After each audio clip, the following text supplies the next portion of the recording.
नमस्कार मैत्रिणींनो, शुभांगी रेसिपीजमध्ये आपले सर्वांचे स्वागत। आज आपण बनवणार आहे शेवग्याच्या शेंगांचे पकोडे। त्यासाठी लागणारे साहित्य आपण पाहून घेऊ। शेवग्याच्या शेंगा, बेसन, हिरवी मिरची, लसूण, जिरं, कोथिंबीर, कांदा, तेल, हळद, ओवा आणि तेल। सुरुवातीला आपल्याला ह्या शेंगा स्वच्छ पाण्याने धुवून घ्यायच्या आहेत। नंतर त्या पुसून घ्यायच्या आहेत। आता या शेंगांचे शिरा किंवा साल शिलनीने आपल्याला थोडी थोडी काढायची आहे।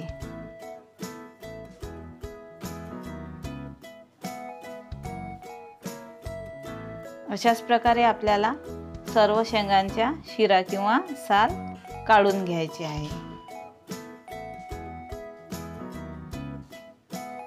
आता आपल्या सर्व शेंगांचे साल काढणं झाले आहे। आपण आता या शेंगांचे 2 ते 3 इंचाचे काप करून घेऊ किंवा तुकडे करून घेऊ।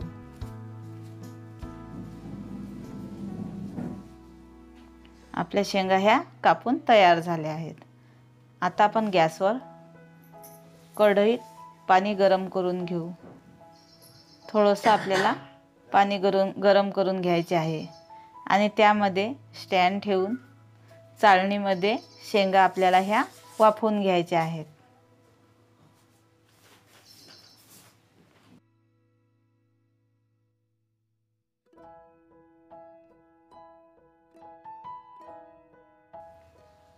आता यावर आपण झाकण ठेवून 10 ते 15 मिनिटं शेंगा चांगल्या वाफवून घेऊ।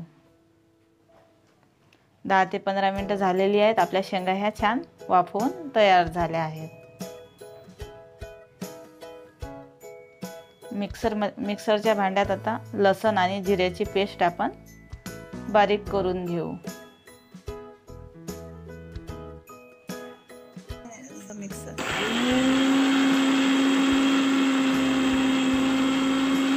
हे पहा, आपली लसूण जिऱ्याची पेस्ट तयार झाली आहे।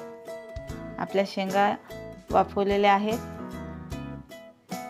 भज्यासाठी आपल्याला आता बेसन घ्यायचे आहे, तसेच लाल मिरची पावडर, हळद घ्यायची आहे, चवीनुसार मीठ घ्यायचे आहे, तसेच 1 कांदा बारीक कापून घ्यायचा आहे, थोडीशी कोथिंबीर घ्यायची आहे, हिरव्या मिरचीची पेस्ट करून घ्यायची आहे, लसूण जिऱ्याची पेस्ट घ्यायची आहे, तसेच थोडासा ओवा सुद्धा आपल्याला घ्यायचा आहे।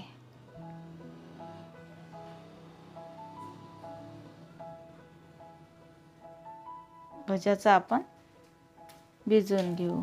आता आपल्याला या बेसनामध्ये कांदा घालायचा आहे, लसूण जिऱ्याची पेस्ट घ्यायची आहे, त्यामध्ये हिरवी मिरचीची पेस्ट घालायची आहे, थोडीशी कोथिंबीर घालायची आहे, अर्धा चम्मच मी लाल मिरची पावडर टाकली आहे, तुम्ही तुमच्या चवीनुसार घेऊ शकता, तसेच अर्धा चम्मच हळद घेतली आहे। आता आपल्याला स्वादासाठी हातावर ओवा बारीक करून घालायचा आहे, यामुळे भज्यांना चांगला स्वाद येतो। तसेच चवीनुसार आपल्याला मीठ घालायचे आहे, अर्धा चम्मच मीठ मी घातले आहे। हे मिश्रण आता सर्व मिक्स करून घेऊ।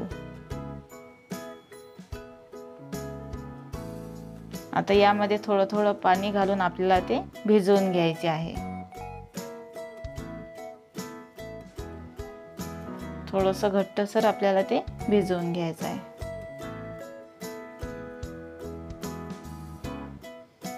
भज्याप्रमाणे आपल्याला ते भिजवून घ्यायचं आहे।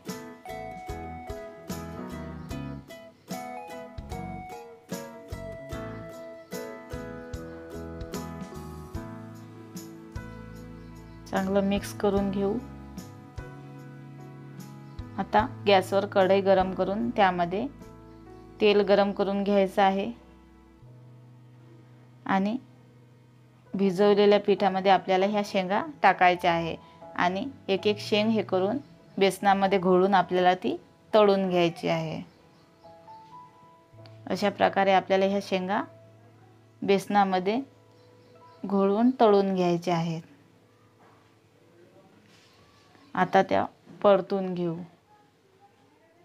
चांगल्या लालसर होईपर्यंत आपल्याला भजे तळून घ्यायचे आहे.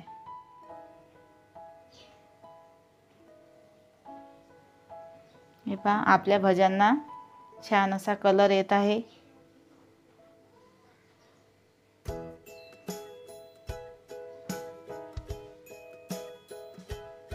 हे पहा, आपले भजे हे तयार झाले आहेत. भजे छान दिसत आहेत, तसंच खायला सुद्धा खूप छान लागतात. लहानांपासून तर मोठ्यांपर्यंत सर्वांना शेवग्याचे पकोडे नक्कीच आवडतील. आपण जर या चॅनलवर नवीन असाल तर शुभांगी रेसिपी या चॅनलला लाईक आणि सबस्क्राईब जरूर करा.